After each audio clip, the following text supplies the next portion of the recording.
भालू दिखाई दिया। कुछ लोग घबरा गए। यह और भी करीब होता जा रहा है। ओकी ने अपनी 98 की बंदूक उठाई और ध्रुवीय भालू पर प्रहार किया। मेरी कुशलता कैसी है। जब उन्हें लगा कि खतरा टल गया है, तभी एक दहाड़ सुनाई दी। ध्रुवीय भालू फिर से उठने में सक्षम था, उनकी ओर दौड़ रहा था। वहाँ एक छोटी लड़की निश्चल पड़ी थी। मूल रूप से ओकी फिर से शूटिंग करना चाहता था, लेकिन ज्यादा तनाव के कारण बारूद लोड नहीं हो सका। भालू को पास आता देख उसकी बहन खतरे में पड़ गई। निर्णायक क्षण में माइका ने पुनः लोड करते हुए 98 के लेने के लिए ओकी को बाहर धकेल दिया। जब भालू उसकी बहन को गिरा देता है, उसने ट्रिगर खींच लिया और सिर में गोली मार दी। बहन को जमीन पर गिरा देख माइका देखने के लिए दौड़ी। सौभाग्य से लड़की को कोई चोट नहीं आई। लोग वहाँ से भाग जाते हैं। वे नहीं जानते थे कि भालू न केवल मरा नहीं था, बल्कि उसकी आंख से एक परजीवी भी रेंग रहा था। शहर लौटने के बाद उन्होंने दूसरों को कहानी सुनाई। वहाँ से गुजर रही एक पुलिसकर्मी ने बहुत सारे बच्चों को देखा तो वह उनके पास गया और पूछा कि वे क्या कर रहे हैं, लेकिन वे चुप रहे। आखिरकार उन्होंने बंदूकें चुरा ली और यहाँ संरक्षित जानवरों को मार डाला। अगर पुलिस को पता चल गया तो बड़ी परेशानी होगी, लेकिन एक परजीवी गोदी में आ गया। मछुआरों को आने वाले खतरे का अंदाजा नहीं था। जमीन पर पड़ी रस्सी खींच ली गई। मछुआरे का पैर भी रस्सी में फंस गया और पानी में खींचता चला गया।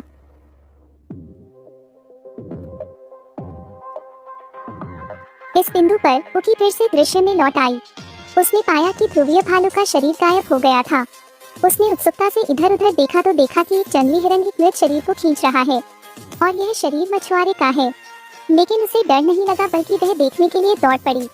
मांस का एक बड़ा लोथड़ा देखकर उसने हिरन का पीछा किया। वह लुप्त हो रहा ध्रुवीय भालू भी देखा।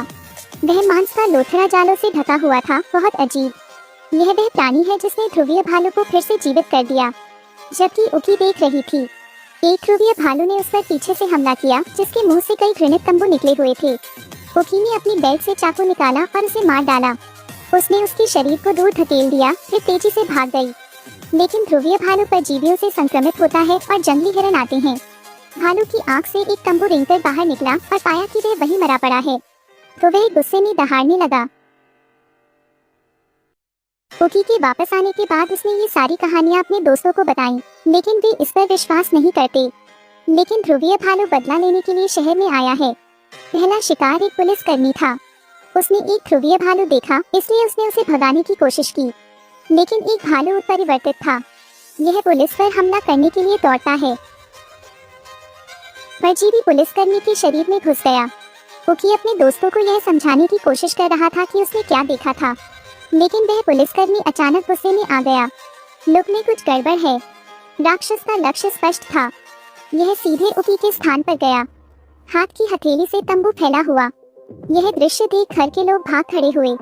ओकी ने तुरंत प्रतिक्रिया व्यक्त की और तेजी से ऊपर की ओर भागी, लेकिन यह राक्षस उसका पीछा कर रहा है। ओकी दरवाजे को बंद करने के लिए बिस्तर का उपयोग करते हुए शयन कक्ष में भाग गई, लेकिन उसने राक्षस को कमतर आंका। यह देखकर कि वह दरवाजा तोड़ने ही वाला था, ओकी खिड़की से बाहर कूद ही सका, इससे पहले कि राक्षस पकड़ लेता। और माइका राक्षस के पास पहुंची और उसे एक तमाचा मारा। माइका जल्दी से ओकी को दूसरों के साथ बैठक में खींच ले जाती है, लेकिन ज्यादातर बच्चों को छोड़कर वयस्क काम करने के लिए बाहर चले गए। जब उन्हें नहीं पता था कि क्या करना है, तो माइका को याद आया कि उसकी बहन अभी भी घर में है। इसी समय परजीवी से संक्रमित मछुआरा लड़की के घर आया। छोटी लड़की इतनी डर गई कि उसने सारी मिठाइयाँ जमीन पर गिरा दी। राक्षस ने उसे घेर भी लिया। राक्षस ने अपना जाल फैला लिया था और माइका अपनी बहन को मौत की कगार से खींचने के लिए ठीक समय पर घर पहुंची। उसने दूसरों से उसकी बहन को ले जाने के लिए कहा और वह वहीं रुक गई। जब सभी लोग सुरक्षित बाहर आ गए, तो वह चुपचाप बेडरूम में घुस गई और बचने के लिए खिड़की पर चढ़ गई। लेकिन जैसे ही वह बाहर मुख्य सड़क पर भागी, वह राक्षस भी आ गया। वह एक अन्य बदले हुए पुलिसकर्मी से भी मिली। आपातकाल के दौरान उन्हें एक कंटेनर में छुपना पड़ा था। ऐसा लग रहा था कि राक्षस का जाने का कोई इरादा नहीं था। वे कंटेनर के ऊपर चढ़ गए और उसे तोड़ दिया। हर कोई डरा हुआ है, लेकिन उसके ठीक बाद राक्षस ने कंटेनर के दरवाजे पर खड़े होकर हमला करना बंद कर दिया। माइका ने मदद मांगने के लिए जल्दी से अपने माता पिता को फोन किया। नतीजा यह हुआ कि माता पिता का फोन नहीं सुना गया। उन्होंने दोबारा पुलिस को बुलाया। पुलिस भी तुरंत भागी, लेकिन जैसे ही वे कार से उतरे, उन पर राक्षसों ने हमला कर दिया। एकमात्र आशा खत्म हो गई। लेकिन ऐसे नहीं, इसलिए उन्होंने अकेले ही राक्षसों से लड़ने का फैसला किया। राक्षस को लुभाने के लिए माइका के पास एक लोहे की छड़ है और उकी के पास एक कपड़ा है।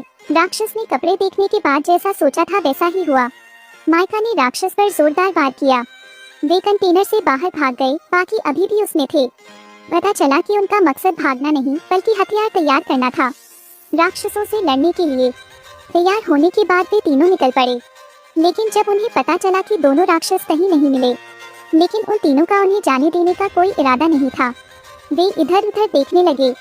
लगता है तंबू के बगल में घूम रहा है, इसलिए उन्होंने जेसी को जांच के लिए ऊपर चढ़ने दिया। लेकिन वह एक कुत्ता था। जैसे ही जेसी अपनी सुरक्षा में ढील देती है, एक राक्षस उस पर हमला कर देता है। वे मदद के लिए दौड़े। जेसी राक्षस के साथ जाल में फंस गई है। ओकी ने निर्णायक रूप से अपनी 40 मीटर लंबी तलवार उठाई और राक्षस को मौत के घाट उतार दिया। इस तरह उन्होंने एक राक्षस को हरा दिया। एक और लड़का एक राक्षस की उपस्थिति के बारे में जानकर शहर वापस चला गया। जब वे राक्षसों से युद्ध कर रहे थे तो वह भी शामिल हो गया। दूसरे राक्षस को लुभाने के लिए ओकी ने चारा के रूप में काम किया और माइका कंटेनर के ऊपर लेटा हुआ था, आग खोलने के लिए तैयार था। यह तरीका सचमुच काम करता है। राक्षस को लालच देकर बाहर निकाला गया, लेकिन मियाका ने चेन गिरा दी और बिना चोट पहुंचाए कई बार फायर किया। शायद उनके पास दूसरा विकल्प हो। जान लगाए गए हैं। देखो, राक्षस सही स्थान पर आ गया है। लड़के ने रस्सी कसकर कार चला दी। हालांकि उन्हें उम्मीद नहीं थी कि राक्षस ने रस्सी काट दी है और उकी का पीछा किया है। यह देखकर उकी भाग गई। आखिरकार लड़की रेंगते हुए एक घर में घुस गई। पेट के बल लेकर ही आगे बढ़ा जा सकता है, लेकिन इससे राक्षस को लाभ हुआ। माइका मदद के लिए दूसरे निकास द्वार पर आई, लेकिन उकी फिर भी बाहर नहीं निकल सकी। राक्षस ने पकड़ लिया। उसने अपना जाल फैलाया और उसकी पिंडली को पकड़ लिया। दो अन्य दोस्त लड़की को बाहर निकालने में मदद करने के लिए दौड़े, लेकिन उन्हें नहीं पता था कि राक्षस कहाँ चला गया। माइका ने उकी की देखभाल के लिए लड़के को यहाँ छोड़ दिया, जबकि वह और जेसी राक्षस को ढूंढने गए। उन्होंने राक्षस के निशान खोजे। इसकी दिशा माइका का घर है, इसलिए वे माइका के घर गए, लेकिन राक्षस कहीं नजर नहीं आता। लेकिन बाप को देखते हैं। इसी दौरान पिता को जमीन पर खून से सने कपड़े मिले। राक्षस ने उसे धक्का देकर जमीन पर गिरा दिया। माइका मदद के लिए दौड़ना चाहती थी, लेकिन उसे उड़ा दिया गया। सौभाग्य से माइका को कोई चोट नहीं आई, लेकिन उसने अपने पिता को जमीन पर राक्षस द्वारा कुचले जाते देखा। यह आपको संक्रमित करने वाला है। बहुत सारे परजीवी दरवाजों और खिड़कियों के खुले स्थानों से रेंगकर अंदर आ जाते हैं। जेसी माइका को कोठरी के नीचे से बचाने के लिए दौड़ती है।